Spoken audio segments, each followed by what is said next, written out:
ഞാനിപ്പോൾ നിങ്ങളുടെ മുന്നിൽ വന്നിരിക്കുന്ന കാരണം എന്ന് വെച്ചാൽ നമ്മൾക്ക് digital skilling foundation using Google work space എന്ന് പറയുന്ന ഒരു കോഴ്സ് നമുക്ക് ചെയ്യാനുണ്ട്. അതുമായി ബന്ധപ്പെട്ടിട്ട് ഒരു യൂട്യൂബിൽ എങ്ങനെ വീഡിയോ അപ്ലോഡ് ചെയ്യാം എന്നതിപ്പോൾ യൂട്യൂബിൽ അപ്ലോഡ് ചെയ്യുന്നുണ്ടോ, ആ യൂട്യൂബ് എന്നൊരു ഡിജിറ്റൽ പ്ലാറ്റ്ഫോമിലൂടെ നമുക്ക് എന്തെല്ലാം സക്സസ് നമ്മൾ നേടിയെത്തും എന്നതിനെ കുറിച്ചിട്ടൊരു അവയർനെസ് പോലെ ഒരു സെമിനാർ പ്രസൻറ്റ് ചെയ്യാനാണ് ഞാൻ നിങ്ങളുടെ മുന്നിൽ വന്നത്.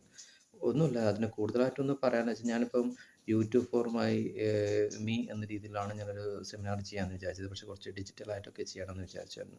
നമുക്ക് ജസ്റ്റ് ഒരു അവയർനെസ് പോലെ ഒരു സെമിനാറാണ് നിങ്ങൾ മുന്നിൽ പ്രസൻറ്റ് ചെയ്യാൻ ഉദ്ദേശിക്കുന്നത്. ഒരു കാര്യമേ ഉള്ളൂ, കാരണം നമുക്കൊരു യൂട്യൂബ് വഴി ഒരുപാട് ആൾ സക്സസ് ആയിട്ടുണ്ട്. അതായത് ആ ഡിജിറ്റൽ പ്ലാറ്റ്ഫോമിലൂടെ നല്ലൊരു ഇൻകം നല്ലൊരു വരുമാനമൊക്കെ നേടിയെടുക്കാൻ ഒരുപാട് ആൾക്ക് സാധിച്ചിട്ടുണ്ട് എന്നതാണ് യാഥാർത്ഥ്യം. അപ്പോൾ അത് നമ്മൾ അതിനെക്കുറിച്ച് കൂടുതൽ അറിയുകയും നമ്മൾ ഈ ഒരു കോഴ്സിലൂടെ നമുക്ക് അങ്ങനെയെല്ലാം ഡിജിറ്റൽ സ്കില്ലിങ് എത്രത്തോളം ഇമ്പോർട്ടൻസ് ഉണ്ട്, നമ്മുടെ ഈ ഗൂഗിൾ എന്നുള്ള ആ